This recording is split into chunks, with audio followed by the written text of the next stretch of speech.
Hello and welcome to Dream Big. Thank you so much for joining us. I'm Hannah Viviers. Today we're going to be speaking to Suzanne van der Walt. She is the founder and director at Direct Flow, an education and training company. But the focus of this interview is going to be an organization that she started called Eagle Flight Ministries. It's a non-profit organization. And what she's doing with this work really is to raise awareness for lupus patients here in South Africa. About 280,000 people or more suffer from the disease in the country. In 2010, Suzanne was pretty much told by her doctors that she had 2 months to live. 2 years later, she's still here. She's going to be sharing with us her story and why it is important for her that people in this country know about this disease. Thank you so much for joining us, Suzanne. Thank you, Hannah. Suzanne, I want to go in right first to start with Eagle Ministries, because to even start to talk about what it is, there's just so much to it. So I'd like you to tell us what it's about. Okay, Eagle Flight Ministries was started in 2010 due to the fact that I was diagnosed with lupus in 2005 and had tried all the medicine in South Africa for lupus and was searching for a support group as well, and did not find anything to help with my lupus. I started Eagle Flight Ministries as a support organization for lupus patients and their families, seeing that it's such an unknown and such an invisible disease that South Africans don't know about it, and the lupus patients are so alone. And we started Eagle Flight Ministries to be that supportive system for people that have lupus in South Africa, because there isn't any other. I want to go back to before you start the organization and you find out that you've got lupus yourself. Yes. What were the red flags that told you that something was wrong with you? First of all, I had a very, very, very sensitive skin, and I would get blisters on my hands, and I would get rashes over my mouth and mouth ulcers, and my hair would fall out, and stuff like that. That was my symptoms. And also having fever at night sweats, and that was my main concern. And a lot of the time the doctors tested me for allergies and said there was nothing, and they would say, if I said, you know what, I've got this chronic fatigue, there's something wrong, please help, I don't know what's wrong with my body, they would say I was working too hard. And that was a fact. And that is how the whole thing with lupus started. And I was admitted to hospital. This is the way how I got diagnosed. Is I was admitted to hospital, and then they suspected, because I had vasculitis on my hands and on my feet. They suspected that. So what would that be? Is it that's the blisters? Yes. Yeah. They suspected a lot of diseases and didn't know what it was. And when I was released from the hospital, I had to wait 6 weeks to see the doctor again to start because she only treated me with steroids, and I had to wait 6 weeks to get to see the doctor again. And I said to my husband, I am at a point in my life where I cannot wait. There is something drastically wrong with me, and we have to do something. How do you imagine that with all of that and not getting the answers other than you being that sick is just a panic? Because usually if you know what's wrong, then we can do something about it. But if you have all these symptoms and you're not getting to the bottom of it, that must cause quite a lot of anxiety. Yes, it's a tremendous emotional roller coaster that you're on, and you don't know what's going on. And a friend of mine was a dermatologist, and I actually phoned him and said, can I come and see you? And I said to him, and I explained all my symptoms to him, and he said to me, I think I know what it is, but I'm going to do some tests first. And he did the blood tests, and that afternoon he phoned me, and he said to me that I haven't got good news, but I know what it is. And he said, you've got lupus. Okay, so you find out that you've got this now, and now you're in a campaign to get yourself better, nothing is working. Mm-hmm. What happens then? What I did is I knew that America was very big on lupus. They do a lot of research and I think there's one thing that inspired me. So I signed up to the Alliance of Lupus. That's an organization in America that has a lot to do with the research of lupus and the news on lupus and everything. And I was sitting in front of the computer one night, and the email came through. And I read this email, and I was telling my husband, they're onto something, because I could understand what they were talking about, and it was making sense. So now they sent you this email talking about, you'd said a medication. It was a medication, the first medication developed for lupus in 52 years. And it was Benlysta. Now, then it was only in the medical trial phase. And I said to my husband, this medication, they're onto something, this is going to work. And I followed the medical trials. And on the 10th of March 2010, the FDA registered Benlysta. Mm-hmm. So now I want to go, because this is happening in your body, but other than what's going on in your body, you have a whole life. You'd already started Direct Flow, yes, I have. The education training company. So you've got a business that you have to run. You've got all these symptoms. On top of it, you're really tired because of the lupus. How were you coping with your day-to-day life? At that stage, I was bedridden mostly, 90% of the time. And I had this business which was growing and was becoming such a big thing, and such a passion of mine, that what Nico did, is my husband, is that he left his business and joined Direct Flow to keep it afloat, because he knew it was my dream. So now you get this information. It's now registered in the States. It's not registered here in South Africa. No. So what do you do? We started, I said to Nico, you know what, I have to get there. I have to get to America and get this medicine, because nobody in South Africa is going to do this for lupus, because lupus is too unknown and people care too little about lupus in South Africa. The prevalence for lupus is, in South Africa, according to our races and age and our genetics, it's 280,000 plus people in South Africa suffer from lupus, but people don't know that. And I said to Nick, you know what, we don't have to just do this for me, we have to do this for our country, because nobody's going to do this for lupus. And that was when it was registered in March. So what we started doing is getting sponsorships together for me to go overseas. And in August 2011, I went to the doctor, and they did some tests, and they said that they gave me 2 months to live, and said I would not see December. And I said to my husband, this is now, we have to go. There's no choice. We have to go. And we got a medical emergency visa, and I was on the plane, and I went to America, and I got my first infusion. And the first time, and I see it now, even, but the first time you and I spoke about this, just being, it's 2 years later since they told you that you had 2 months to live in 2010. You were so emotional the first time you and I spoke about it, of just the doctor saying to you, you've got 2 months left. And now I can see it again, just how emotional you get. What was going on in your mind at the time? I would imagine with anybody getting that kind of news, how devastating it must be. What was going on in your mind when the doctors, they're pretty much saying to you, 2 months and that's your life over? I think one of the things that made me stronger is my faith. I think, I had been in ministry since 1998, and I said to the Lord, you know what, I have been in your service for so long.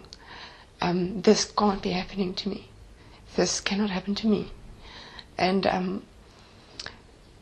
I think the fact that you have to face the idea of not seeing your children get married, and the fact that you have to face these things, I think I actually absolutely went in overdrive of fighting. Giving up is not an option, because I knew the people of South Africa that suffer from lupus is depending on me and nobody else to get this medicine. So that was my motivation, and I was looking at it from that perspective. Could you say to me that you're on the plane and almost in this paralyzed state because your body's not functioning, and you said one of the things that was going on through your head was, I'm doing this for my country as well. Yeah.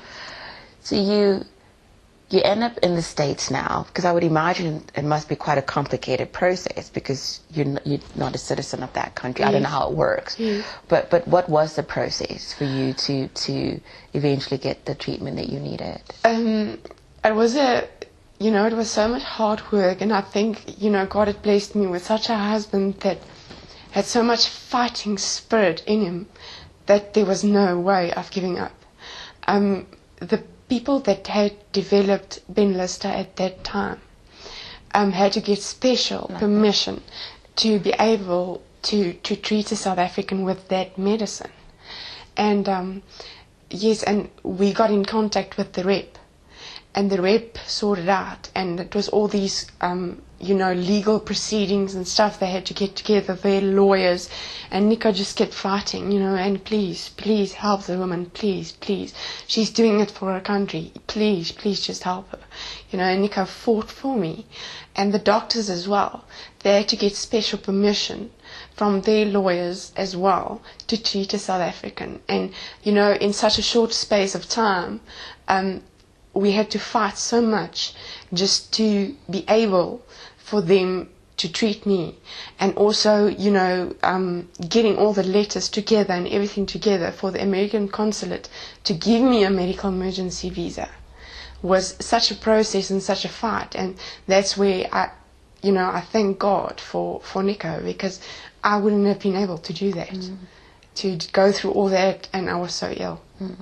So all of this process has happened. You now can get the treatment.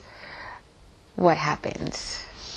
I remember that I was very afraid, being human, and the fact that I knew that Ben Lister worked was there, but being human and afraid of it, afraid of what is going to happen now, because it could go anyway.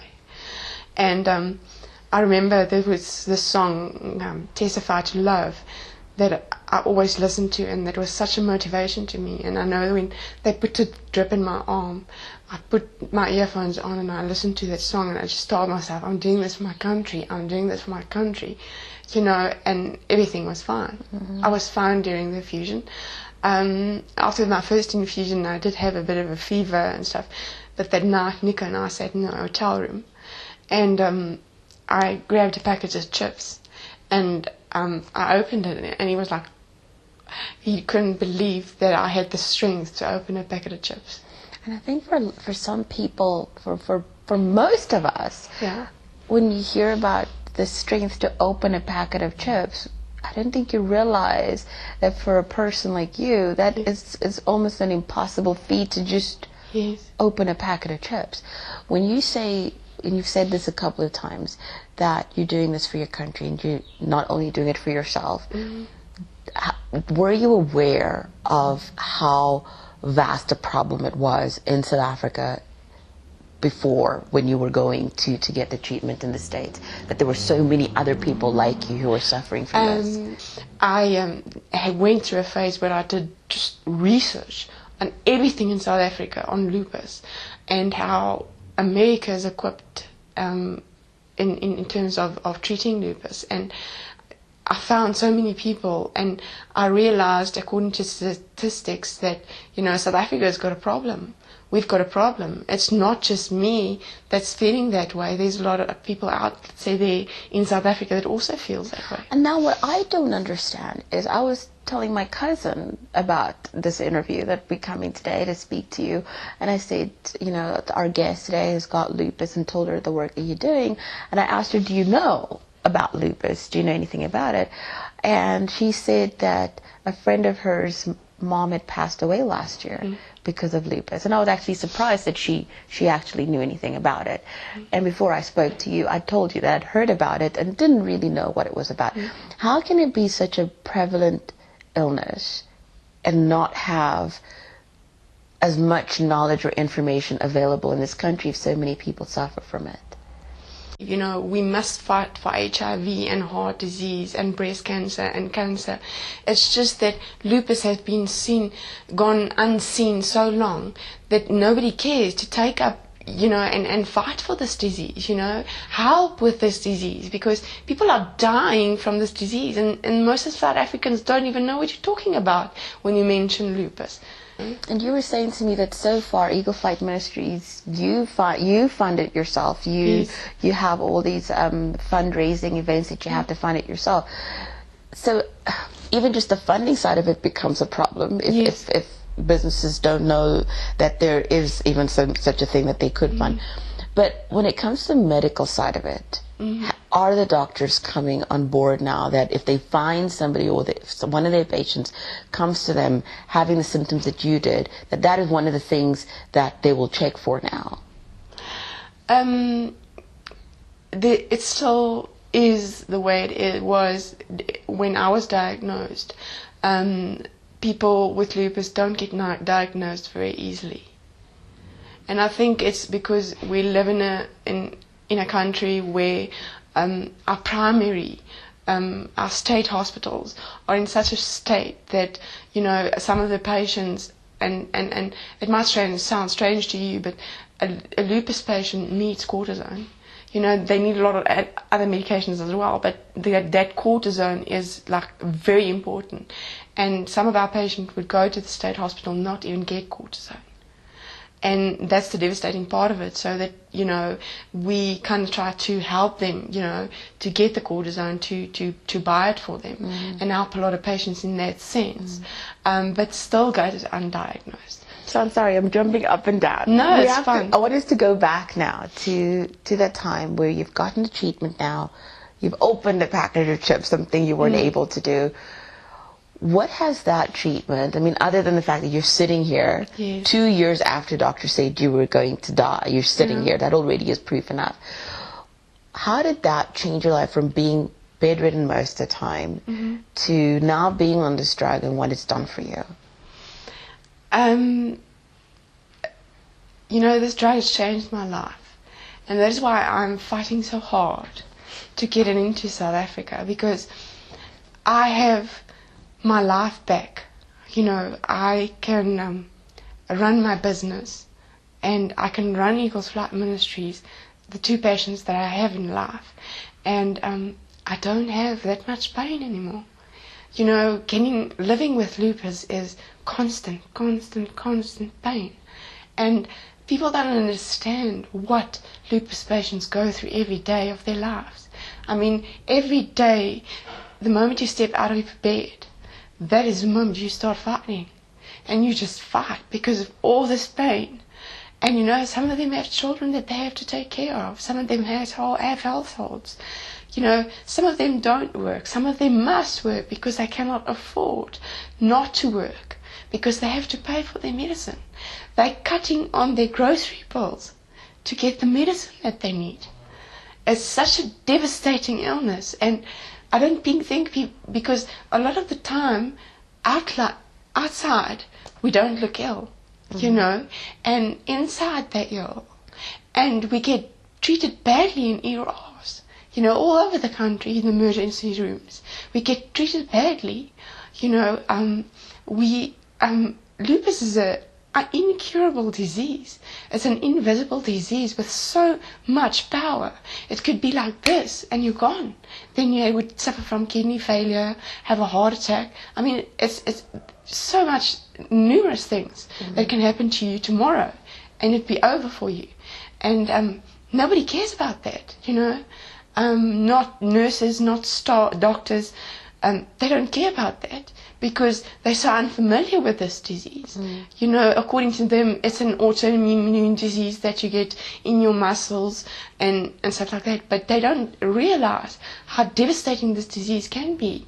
And that person sitting out there in the emergency room might not look ill, but is very ill, and they don't respond. And they don't care. People don't care enough in South Africa about the disease. For a lot of us that don't really know much about lupus, just explain to us what it is. What is going on in your body to make you that sick? what happens, with a normal person, your immune system fights bacteria and viral infections, whatever comes into your body. But what happens to us, it's our immune system turns around and fights our own body. So it attacks your organs, your heart, your liver, your kidneys, your lungs, and then also your skin. They have terrible skin ulcers. You have mouth ulcers. You lose your hair. There's so many symptoms, and then also the pain involved with it, because you have arthritis because that's one of the symptoms, and then you get pleurisy and pericarditis, which is inflammation around your lungs and your heart. Can you imagine what type of pain those people are in? But you were saying to me that a lot of lupus patients are very they really spend a lot of time in solitude and wanting to be on their own, because just to explain this to people sometimes is difficult for them, and because they have all these conditions and this pain, it's just difficult for them to interact. And like, how is your organization, because you were saying that one of the things that Eagle Flight Ministries does is to be able to reach these people that are not reaching out. How do you even manage to do that? Because that seems like a challenge on its own, to reach these people that are trying to hide, really. Yeah, they do hide because of the way they look. If they have discoid lupus, some of the SLE patients, they have discoid lupus as well. So what would that be? That's the skin lupus, discoid lupus. SLE is systemic lupus erythematosus, which is the inside one. And sometimes you have both. Like you have both. Yeah. First of all, they hide away of the way they look. And then also, they hide away because of the fact that people don't understand them.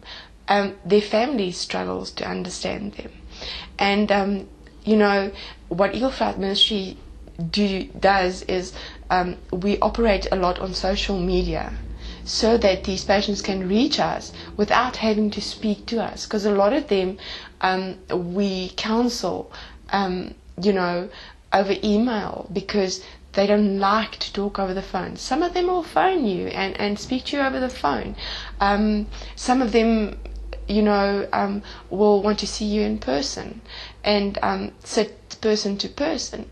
But most of them want to hide away because people don't understand them. When you talk about people not understanding, the people closest to them, sometimes you said sometimes it's difficult for them to even have their own families understand what they're going through. So I want you to talk about, you were saying how sometimes you have to counsel the people that are on your database that have lupus, and you talk about the spoon theory. Yes. I want you to talk about that, because I think a lot of us don't get it, because it's one of those things that is hard to understand if you don't have it, and what you would say to some of the people that you support, and just remind their families about the spoon theory. Yes. The spoon theory was developed by a lupus patient herself. And what happened is, she had a friend, and the friend knew she had lupus. And people don't, if you ask and, talk about lupus, people rather avoid it and talk to you, because they don't want to go into that too much, because it scares them. And she said, she went to the bathroom and she came back, and a friend asked her about, what it's like to have lupus. She knew what lupus was, but she wanted to know what it's like to have lupus. And she took a bunch of spoons from this restaurant, and she took them together and say, for example, you have 12 spoons when you're a lupus patient, because you get tired very easily and there's a lot of things you can't do. And she explained that, getting up in the morning and getting ready, she asked a friend, what would you do? How would you plan your day? Okay, well, I'll get up and get ready. And she said, that will take 2 of my spoons. And she said, then I'll go wake up my kids and make their breakfast. She said, that will take 2 of my spoons. Then I would put on makeup and do my hair. And she said, that would take 2 of my spoons. And so she went through her day. And after lunch, she had already reached her number of spoons. And she said, that is what I have to be careful of, because I don't have enough spoons for a day. because I've got lupus. So every little spoon counts for me. And if I don't make sure that I have all my spoons left until I go to bed, that's when I get ill. That's when my body gets overtired. That's when I can't operate. So I'm looking after my spoons. And it's become a joke in our family, I don't have any spoons left anymore. Help me, You have, I want to talk about your family, but a little bit later, and how supportive they've been for you. But when it comes to explaining that, and just saying, okay, by midday, my spoons are finished, because and probably all I've done is get up in the morning, get my kids ready for school, and it's over for me. I cannot do anything else.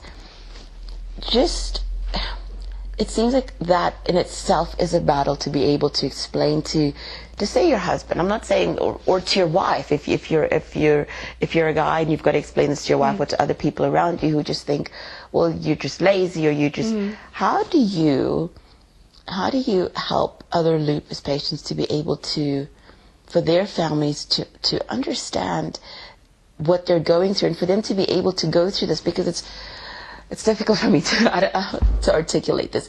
On the one hand, you have this physical condition. On the other hand, you have to deal with the emotions of having this physical condition. So it's like you're fighting a war on two fronts. How do you cope with that, and how do you help them cope with that? I think the fact is that the physical part of it is you have to fight that, because you cannot let the pain overcome you, because that's when it medically gets dangerous. Because if you give in, that's when it becomes dangerous. And I think the fact that the emotional side is what I always try and work at to my patients is emotionally make them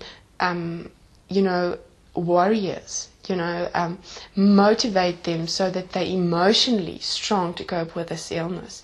And it's difficult in the sense of when they have had a lupus flare, they're down. But the thing is, my job is to pick them up and to tell them, you know what, you're not giving in to this disease, because you're a warrior. You're one of very few. You're a lupus warrior, and you need to stand up and fight this disease. And you also need to inform your family. We have a document that I've written on the support for families and friends to explain to them what lupus is and the need the lupus patient might have, because we need an infrastructure. If we don't have an infrastructure, we're gone.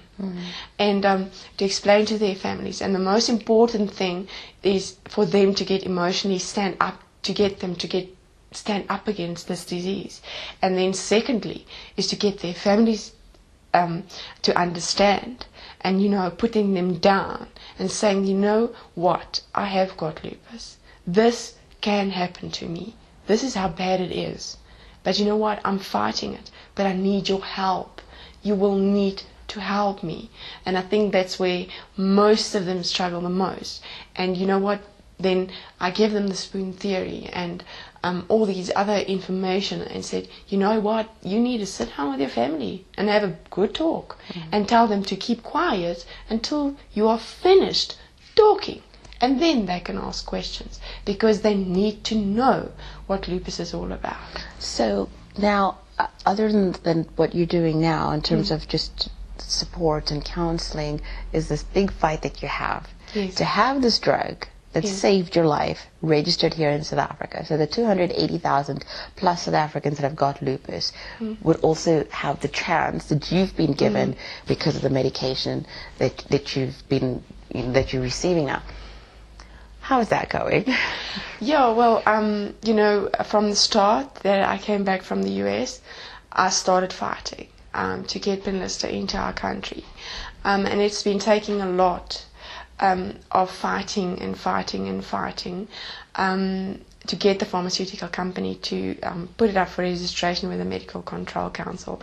And thereafter, it's going to be another fight to get the Medical Control Council to register it, and then the fact that to get it to the patients. And for me, it just doesn't, when I spoke to you, I asked you this question so many times because it doesn't make any sense to me, and I don't think it makes sense to anyone, that a drug that has the potential to save lives. I mean, you just, if I just look at you, you say that you've got the two worst kinds, and your skin looks beautiful. You're not in pain. You are alive. That's the biggest one, is that you are alive. That they would, I don't understand why it's not being registered, because obviously this is a drug that is going to help people. Yes, I don't understand whether it's red tape or politics or whatever it is. It's just been, such a battle to get them. And they have told me, in November they're going to submit. And I'm standing and waiting. Because the moment that they bedded it to the Medical Control Council, it's up to our next step. Just to give an example, I suppose, or a picture to people of what's actually happened on the ground. You say that you know of a 17-year-old who has lupus, who's been institutionalized now because it's attacked her brain, and now psychosis has set in. And for me, I think one of the worst stories that I heard from you was a 3-year-old that passed away because of lupus. When you hear those stories, because you've told me of 2, when you hear stories like that, how do you process that? How do you just manage to be able to continue counseling, to continue doing everything you're doing when people are, because now it seems as though the lupus community is looking to you now and saying, okay, my kid's institutionalized. Another family says, well, their child has passed away now. How do you manage all of that? I think the heartbreak of every story is difficult. The pain of the family, because, I've been there, I've done that, I've got the t-shirt. It hurts me so much. But, you know what, I turn that hurt into fighting, and I get angry at the pharmaceutical company for not registering it. But it just gives me so much more passion to fight for this, because I know that, people will live because of this drug. Do you sometimes get these families, like I said, the community looking so much up to you now, where they're saying they're depending a lot on you? Do you feel the weight of that sometimes? Because I can't imagine that you don't. Yes, I do. And the fact is that, that I keep my phone with me 24/7 a day, in case a lupus patient needs help. It's like I said to my husband, you know what, this job never stops. This job never stops, because I need to be there. No matter what happens, I need to be there and be fine and be up and running and whatever they need. If they're in a crisis, I must respond, and immediately. I was saying to my husband when I got home after meeting you that you and I, it was the first time we were meeting last week, and I was saying to him for 2.5 hours we just kind of like cried together. She told me a story, then I told her a story, and it was like I'd known you for the longest time. But I think what was so incredible is when I left, and I was saying this to you while we were preparing for the interview, that after I'd left speaking with you, I just had such a positive outlook on life. I felt so positive, I felt so amazing, and that you would have me feel that way by spending time with you and dealing with everything that you're dealing with. It's just so incredible to still have that positive impact that you have on people. What we're talking about is gloomy, and it does sound like it's something that would depress you, but there are few people that I've met like you, just so full of life and so full of joy, and that I can see that you're living a life that is about purpose. And for you, you were saying that's one of the positive things that has come out of this for you. Yeah. I think, my whole life I've always wondered, what was the purpose that God had created me for? And I think there's a lot of Christians out there, wondering that and thinking about that. And the one thing that clearly became clear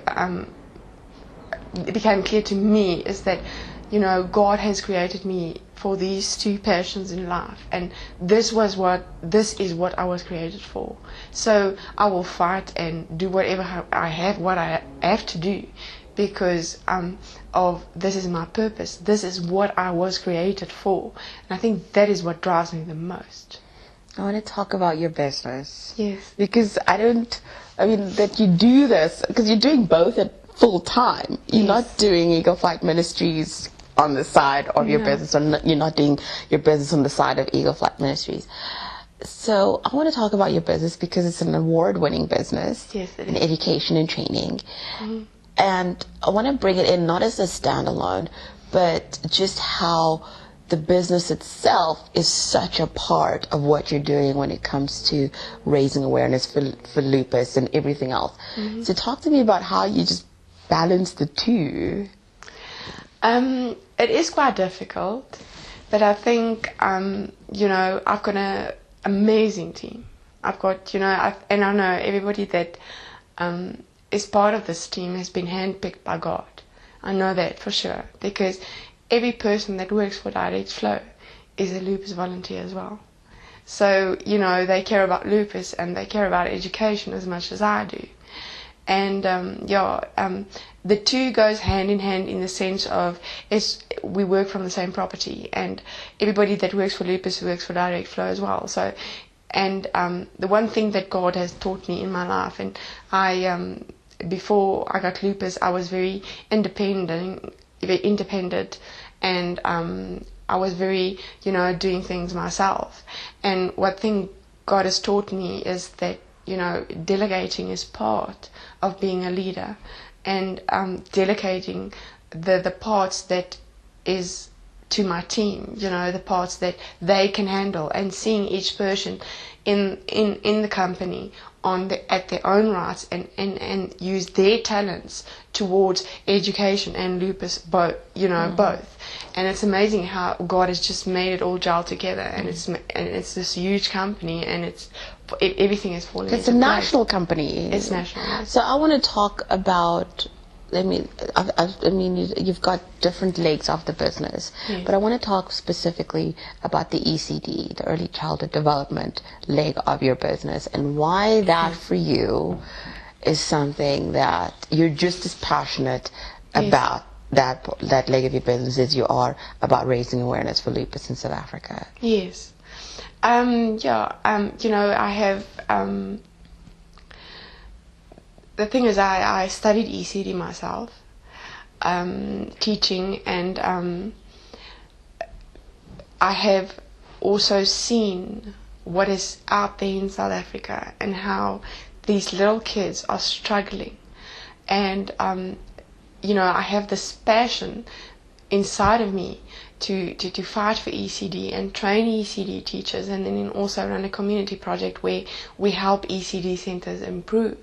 Because I've got this passion, to change education in South Africa. Because where your business works in primarily is in previously disadvantaged areas. Yes. Okay. We concentrated on that. Okay. Yes.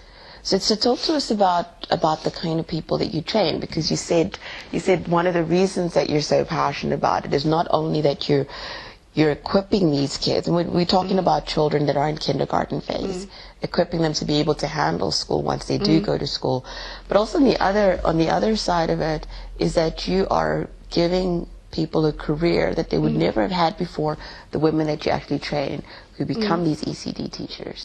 Early childhood development years is the years that a child gets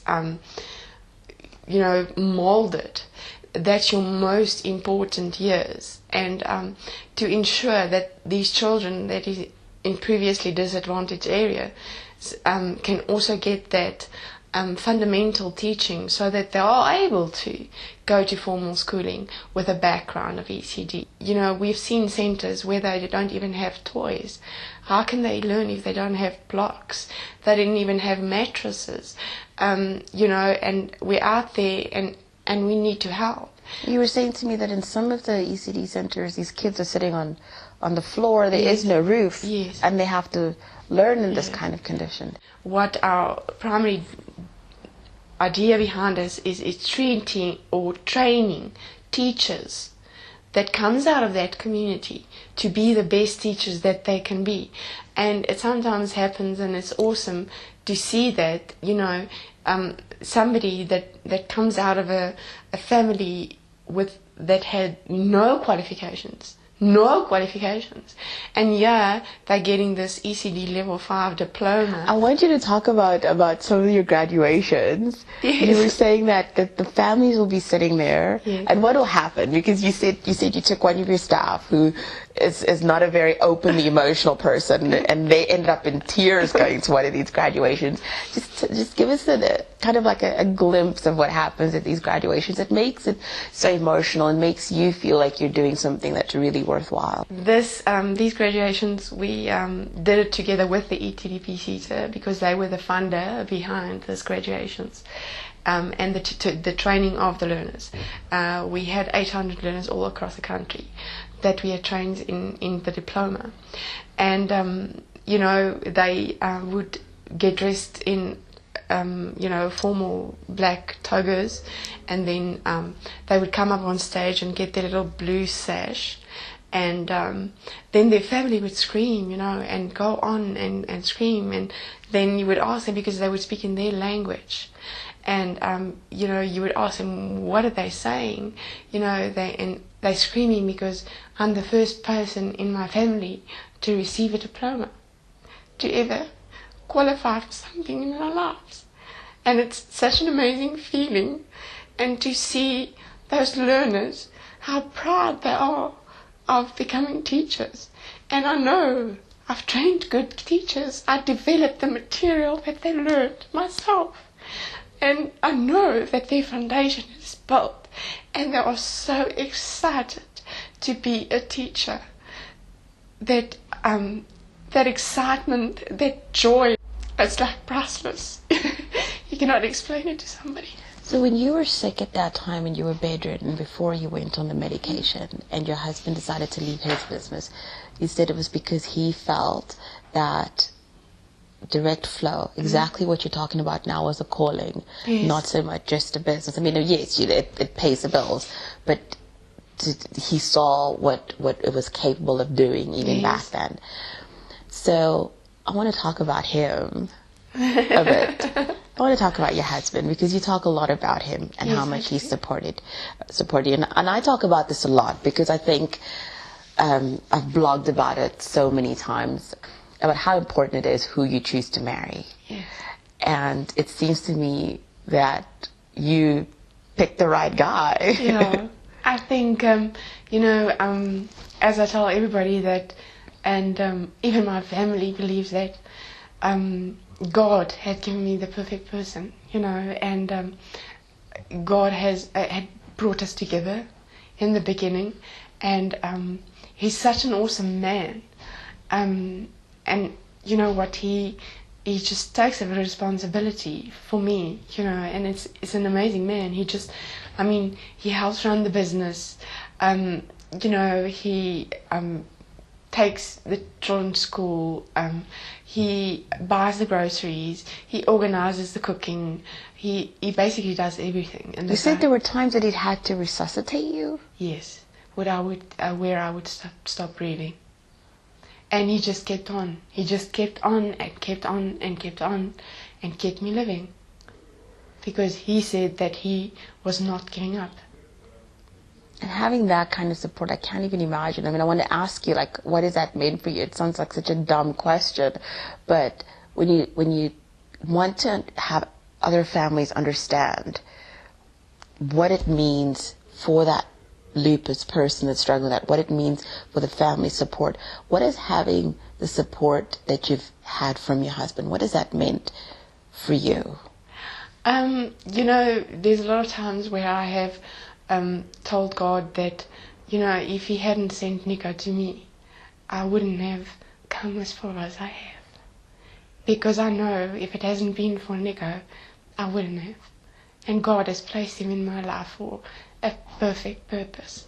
And it's just that, I know he had to be there. And this was God's plan all from the beginning, and without him, I wouldn't have lived. I know that. I want to talk about your daughter, Jade. Yes. I got to meet her today. Yes. She's beautiful, extremely intelligent. But I can imagine that as our kids, especially when they come to age where they know what's going on with us, I can imagine that it's not easy to have to live with your mom and your mom needing that much help and still being a child and being able to process that. For you, you've shared with me some of the things that she's had to do for you, that a lot of children don't because their parents aren't struggling with what you've had to. But what is she and her presence just in this journey that you've been on? What has her role meant for you? I think the fact to fight, to keep on living, it's a great part of it, because you know that if you're not there, there's going to be that part of their life missing, and fighting for that as well, because they need you. They do, and they have to be so much stronger than any other child out there, because they have to face this day and night, and taking responsibility where they shouldn't. But Jade has done it amazingly, and has kept strong amazingly. And as I told you before, I'm very close to my brother and his kids as well. They're almost fully like my own, and they've all been such strong little people, and somebody once told me, during my whole emotional thing, when they said I was dying, told to me and said, you know what, kids handle these things better than we do. And I think that was the thing that I kept with me all through the whole thing, because I was so worried about them. And I think, they have all become such strong people because of this. They have grown above the level of their peers because of the trauma they've been through. Suzanne, you say to me that you would really like to share this interview with lupus patients and with their families. And you're this incredible businesswoman. You've received all these awards. I was speaking to a family member of yours who put me in contact with you, who was saying, we were joking with Suzanne and saying to her, we're going to have to get her a bigger office because there's not enough walls right now in her office to hang up all these awards that she's getting. So just from a business level, you have done incredible work. That's what these awards are about, having this debilitating disease. What would you like lupus patients to know in terms of, because it seems to me as though you've looked beyond your disease. You've had to fight. Yeah. Boy, have you had to fight from what you're saying to us. But at the same time, you seem to be living your life. You seem to have this thriving national business that is doing so well. What would you like to share with them, just for them to be able to, and I don't mean to be flippant when I say this, but to be able to look beyond the lupus and still live this life where they're fulfilling their purpose the way you are? Yeah. I think the most important thing is what we as lupus patients do. And it's normal, and I think anybody in our situation will do it, is that we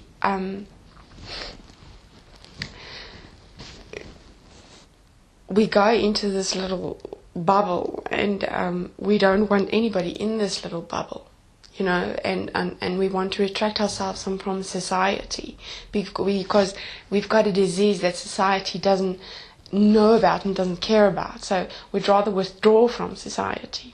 And the thing is, with lupus, the fact is that if you're emotionally strong, you're stronger to fight the physical side. So looking past the disease and looking past, see how you can help other people. Because my mentor in life told me one day, that one person can make a difference. And I laughed at him and I turned around and walked away. And it stood by me, and I realized, that you need to reach out. And if you reach out to people, your life becomes better. If you help other people, your life becomes better. And if they get in the frame of mind where they are the warrior and not the victim of this disease, but a warrior to fight against it, that is when you go beyond what lupus can do. With Direct Flow, you're already seeing your dream come true there, where you're training thousands of people. Yes. So that dream is coming true. It's happening. What is your dream for Eagle Flight Ministries?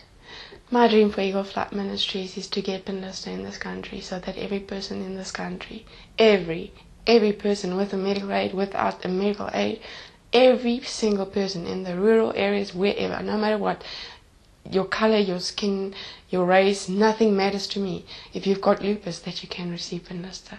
That's my dream for Eagle Flight Ministries. Is there anything you want to share with us that I haven't asked you, but you think at the back of your mind, oh, Hannah, I really want to say this? Is there anything that you have in your mind that you'd like to share with us?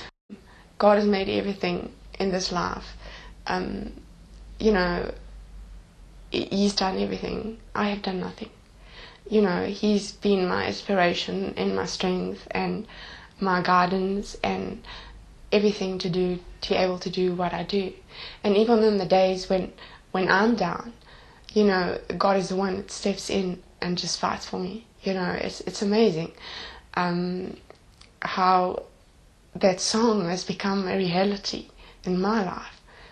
For as long as I shall live, I shall testify to love. You know, and that's one thing that I still wanted to say, yes. Oh, thank you so much for joining us, Susan. We really wish you the absolute best. Thank you, Hannah, for having me.